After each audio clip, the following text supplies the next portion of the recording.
Welcome,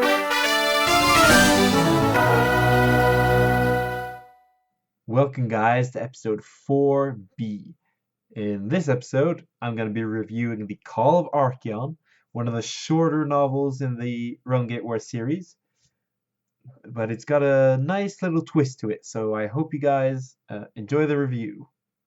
Today, on the Fjordhammer book review, we're going to cover one of the older Age of Sigmar books, The Call of Archaon.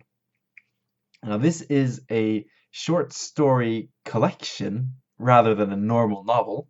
There's 8 stories written by different authors, all collected into a single coherent storyline.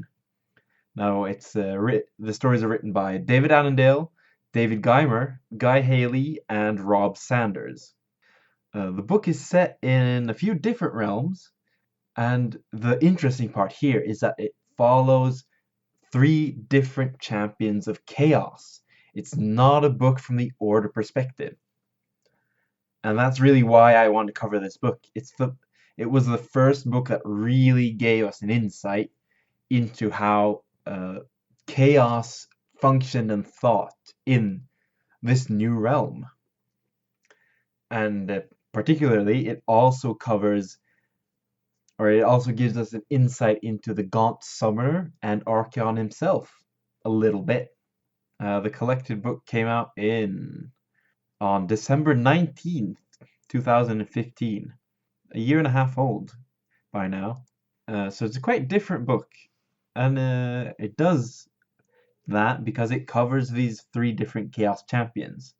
Now these are Orpheus Zuvius, a Lord of Tzeentch, Copsis Buell, a Plague Lord, and Ushkar Meal, an aspiring champion of Khorne.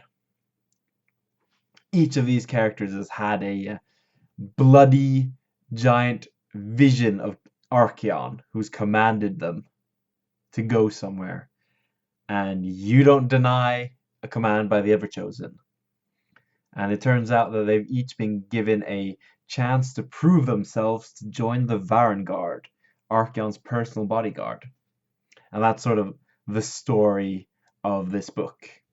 Now, each chapter is sort of introduced with a small part of the Gaunt Summoner, who's like observing the world and giving people orders and stuff. And it's very interesting to see how these sort of things function behind the scenes almost. You're almost getting an insight in the way that you wouldn't get in a campaign book or in a book about the Stormcast Eternals. And as always, what the most important part for me in these books is, does it capture your imagination? And I really think it does.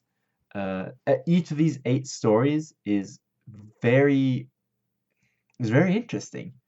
Especially shout outs to Beneath the Black Thumb, the first of them. It follows Copsis Buell, the Plague Lord, and his ancient plague garden. He's essentially a farmer, but with corpses. Like he tills the earth, he plants corpses, it grows up into disgusting plants and diseases, and he's been tilling this earth for years and years and years. And he's really, like, the black thumb is just like a pun on the green thumb, obviously. And he's more a farmer than he is a fighter. But obviously he gets into a fight and proves that you don't get to be a Lord of Plagues without knowing how to use a scythe. Getting that in aspect of Copsis Buell is very fun, and the battle in that book is fun. You get a detailed description of the Varanspire, Archaon's own fortress, and that really just like blows your mind with how big and how just extreme it is, and how fitting it is as Archaon's personal fortress. And each of these sort of books is very interesting to follow, so it really, like, reading them each one by one was a lot of fun. And especially if you like chaos, this book is really good because you get to follow them all. You get to sort of see how they might function. Because we get a really good insight into each of the characters. Now, Copsis Buell, as I mentioned, is sort of a plague farmer. He's pretty jovial, but he's surrounded. His second in command is like where he's fat. His second in command is thin, and where he's sort of jovial and have sort of leave it as it is attitude. His second in command is really, really serious, so they contrast really well. And they're plotting against each other, and it's a lot of fun. Ushkar Mil is probably the standout character here. He's an aspiring champion, or somewhere thereabouts, who hates Khorne. Like, he actively hates and wants to kill Khorne. That's his goal. He wants to become so powerful that he can go and kill Khorne. And Khorne thinks this is hilarious. He loves this guy. So to sort of punish him for his insolence for trying to kill him, he's bound a brass ring around the guy's eyes and head. So he's mute and blind. And this ring, the more Mir hates Khorne, the warmer this ring burns him, which makes him hate Khorne more. So it's just like an endless cycle of hate and anger. And it's a really unusual character for a bloodbound to hate the guy who he's serving. And he's got his own like posse of bloodbound who follow him around and do what he bids. And he's got like this sort of mouthpiece who speaks for him but always seems to know what he would have said.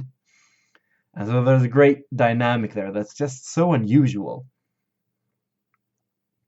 And the last of these three characters that we follow is Ophios Zuvius, who's a Lord of Tzeentch. And he's a guy who sort of burned down his own country in exchange for his own life. He's probably my least favorite of the three, just because he's sort of a prince on the run, not really running from something, but to, obviously, this Call of Archaon. He's got his loyal band, but none of them are actually individual characters. So instead he meets other Chaos characters along the way. So there's some great moments here where he's interacting with the other followers of Chaos. And we see how the Chaos guys actually sort of look at each other and how they interact when they're not gathered under a Warlord's command to fight the Stormcast. Like if they just meet each other in the desert, what would a Khorne Lord think about this random Tzeentch guy? So there's a lot of interesting elements there, but as a person, I don't think Zuvius is probably my least favorite. And it's a very fun book with some caveats.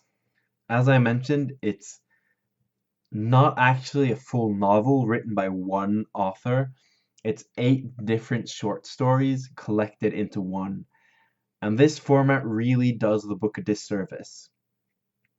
Each individual short story is quite entertaining and a lot of fun to read, but taken as a book, there's some obvious weaknesses here.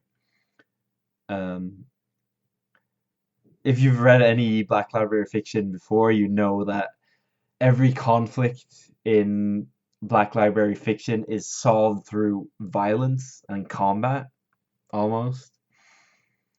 And that means that every single one of these chapters ends with a pretty long battle that takes up like a meaningful part of each short story, which means that instead of getting a lot of getting some moments to just spend quietly with the characters or with the setting or with Archaon or stuff like that, the authors had to dedicate a lot of their writing time for battle scenes.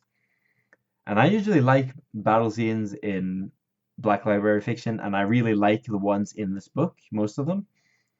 But there's too many. It just breaks the pacing of Call of Archaon as a single book.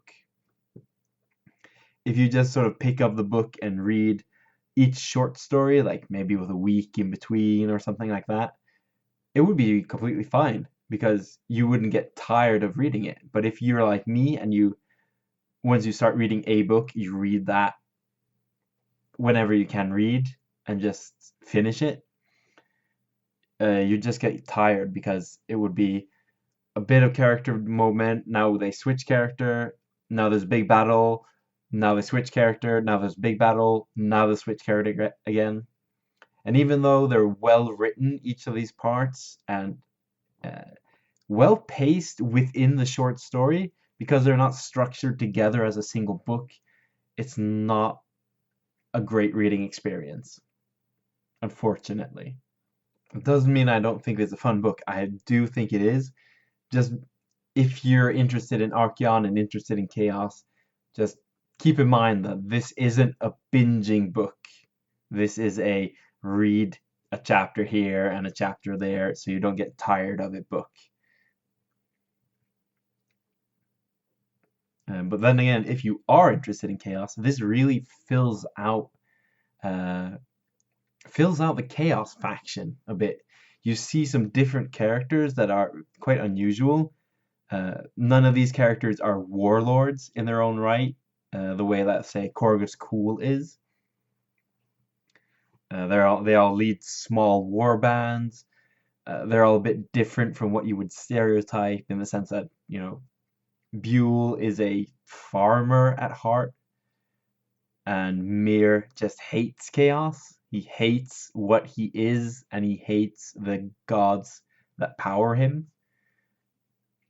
And Zuvius is, well, he's conniving and trickstery, like you'd expect the Zinj guy to be, but he's also really fighty. He likes fighting things. But if you like chaos, this really expands it, and that's what draws me to this book, and that's why I want to review it and inform you guys about it, because I want to know about chaos and how to create my own really interesting characters in this fiction, and this book just gives so much about that. It's not really connected to any of the other storylines. It's sort of a standalone story, so you don't need to. I don't think there's even any real hints about where it is in the storyline, other than it being um, during the Realm Gate Wars at some point. But it's definitely a book that shows the different sides of chaos, and it shows a bit about how Archaon works, and a bit about why Archaon is what he is. It's not easy to get into the Varangard. You have to earn becoming one of his personal bodyguard. And this really shows how hard it is to become one of the Varangard. Now, this book actually inspires me to do some hobbying, because it's a bit focused, in the sense it's like small war bands. You could make great AOS 28 or Hinterlands war band focused around these characters, for example. And it makes me want to personalize Varangard. Like I like Archaon as a faction. I like the Everchosen, and I like the Varangard.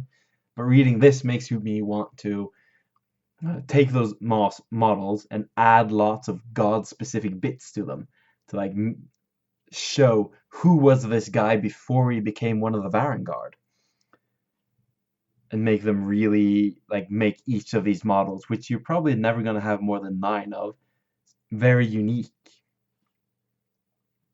There's some awesome potential for terrain here.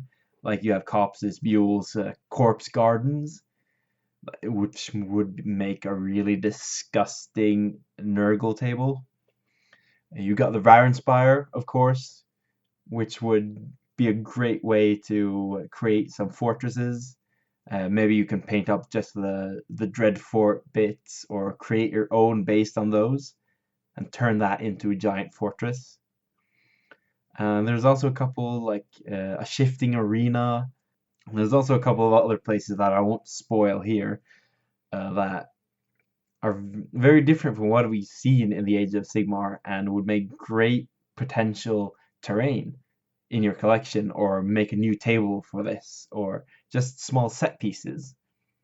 And perhaps the most interesting are ships. There are chaos naval vessels in this book. So if you're one of those guys who likes to create their own naval rules and naval battles and do all that sort of stuff, here's some awesome inspiration for creating your own chaosy. So this has been a bit of a short review this time. Because of the structure of the book, I don't want to talk too much about it because I might completely spoil individual short stories, and that would ruin the fun of an already troubled book. So I'll just leave it with, I'm not sure I would recommend you getting this, but if you really want to know chaos and you like chaos characters, it's worth checking out if you can find it in a good deal, if you can get it in one of the Black Library deals, because it's not a bad book. It just has some significant pacing issues. But each individual short story is quite well written. So that's it for this rather short review. And that's it for this minisode. Join me next week when the next minisode comes out. Or if you'd like to get the full episode, it's available right now. If you want to contact me, check out my Facebook at Fjordhammer. You can contact the podcast on Twitter at Fjordhammer, or you can contact me directly on Twitter at Darth_Alec. Or if you prefer to send emails, you can send them to fjordhammerpodcast@gmail.com. So until next time, ha det bra!